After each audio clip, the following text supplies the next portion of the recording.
Today we will be learning about the poem The Television, written by Roald Dahl.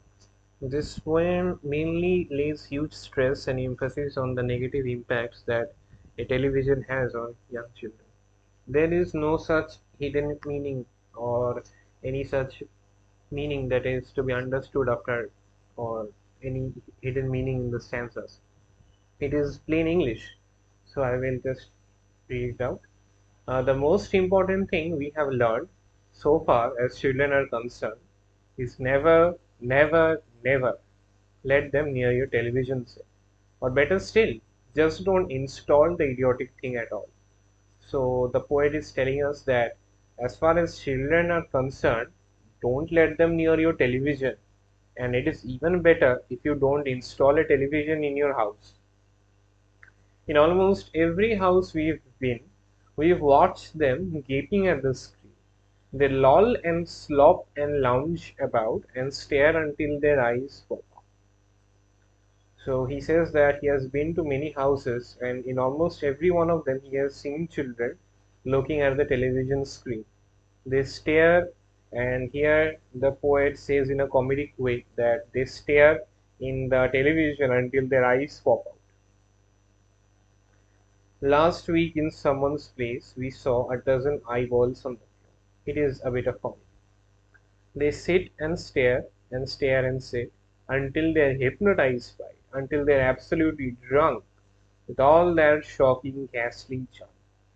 Meaning that the children in the house, they are completely hypnotized by the television. They keep staring at the television while sitting on the couch. So they are totally hypnotized by it. They are totally and absolutely drunk, meaning that they are addicted to the television. Oh, yes, we know it keeps them still. They don't climb out the window sill. They never fight or kick or punch. They leave you free to cook the lunch and wash the dishes in the sink. But did you ever stop to think, to wonder just exactly what this does to your beloved Tot? Tot means children, the child.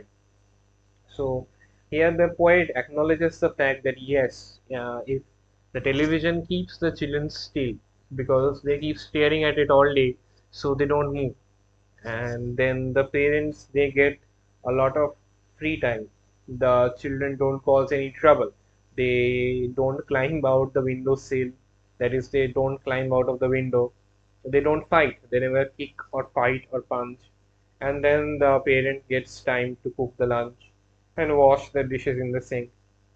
Because if the television didn't exist, the parent had to give time to their child, and then the child would do mischief, and that would disturb the parent.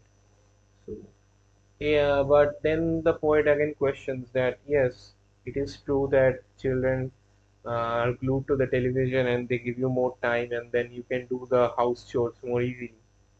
But have you ever stopped to think what it does to them, what it does to their head? It rots the sense in the head, it kills imagination dead, it clogs and clutters up the mind, it makes the child so dull and blind, he can no longer understand a fantasy, a fairyland. Meaning that when a child keeps watching television, according to the poet, it kills his imagination, it makes his brain dull and blind, that he loses his touch of imagination. Fantasy and fairyland, these are all imaginary things which children imagine. But if they are glued to the television all the time, they don't imagine such things. They don't think. They have lost their sense of imagination. His brain becomes as soft as cheese. His powers of thinking rust and freeze. He cannot think, he only sees. Like the poet says that his brain becomes as soft as cheese and his powers of thinking rust and freeze, meaning that he has become dull and that his time spent in watching television is negatively impacting his brain. He has lost his sense of thinking, he only sees. What? He only sees his television. Alright, you'll cry, alright, you'll say. But if we take the set away, what shall we do to entertain our darling children? Please explain. So now this is from the parents' point of view who are asking the poet that, okay, whatever claims that you are making is absolutely true, but if we take the television away, how are we supposed to entertain our children? How? Oh, we'll answer this by asking you what use the darling wants to do. How use they keep themselves contented before this monster was invented. The poet says that before the television was bought, what did the children used to do? So make them do just that.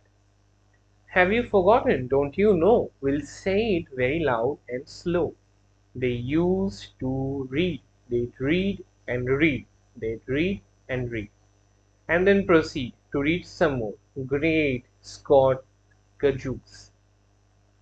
So the poet says that before television was invented, all the children had in terms of entertainment was storybooks, books, and more books. And the more books they read, the more their imagination runs wild, the more their thinking power increases, the more they can imagine a world of their own, the more they utilize their brain when they read storybooks. But when they look at the television, they only see, they don't think, they don't use their brains. One half their lives was reading books. The nursery shelves held books galore. So he says that the books in the nursery had a lot of books. Books cluttered up the nursery floor. And in the bedroom, by the bed, more books were waiting to be read. So before the television was invented, there were just books. Everywhere you looked, there was books because that was the only form of entertainment.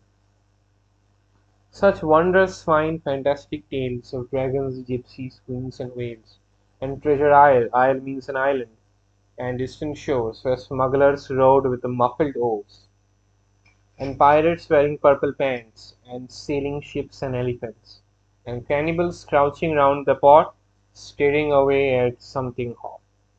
So here the poet says that there are so many storybooks, so much to imagine about dragons, gypsies, smugglers, pirates, etc., etc. So there is much to be imagined, there is much to be read, and the more you read, the more your imagination increases. It smells so good, what can it be? Good gracious, it's Penelope. The younger ones had Beatrix Potter with Mr. Todd, the dirty rotter. So these are some famous characters from some books. And Squirrel Nutkin, Piggling Bland, and Mrs. Tiggy Winkle, and just how the camel got his hump, how the monkey lost his rump, and Mr. Toad, and bless my soul, there's Mr. Rate and Mr. Mole. So these are the poet gives some examples of the books featuring some famous characters of that time.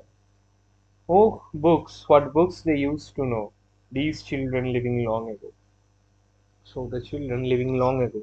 Mm. Before the television was invented, they used to read books about these characters. They used to read so many books. So please, oh please, we beg, we pray, go throw your TV set away. And in its place, you can install a lovely bookshelf on the wall.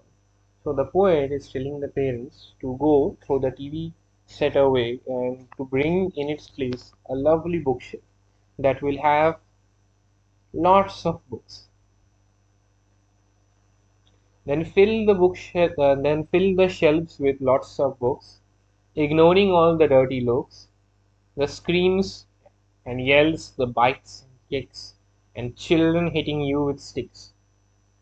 It is true that when you take something that the children love, that the children are obsessed with, they will give you dirty looks. They will scream, they will bite, they will kick, meaning they will protest in all manner possible.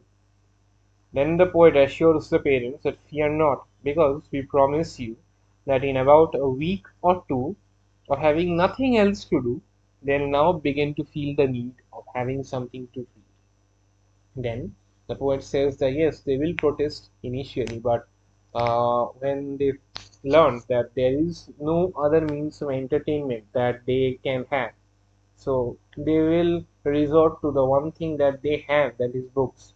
So when They will seek entertainment and they will not find a television. They will read books. And once they start, oh boy, you watch the slowly growing joy that fills their heart. They'll grow so keen, they'll wonder what they'd ever seen in that ridiculous machine, that nauseating, fool and clean, repulsive television screen. And later, each and every kid will love you more for what you did. So, the poet again assures the parents that when they start reading books, they will truly understand the fantasy land hidden in the books, the imagination that they can have, the curiosity. They'll think, the children will think that what have I watched in the television, that I have wasted time so much watching television, and the books that I read offer me so much knowledge. And in the end, the children will love the parents for throwing the television set away, for doing what was right, for doing what was right for the children. They will love the parents.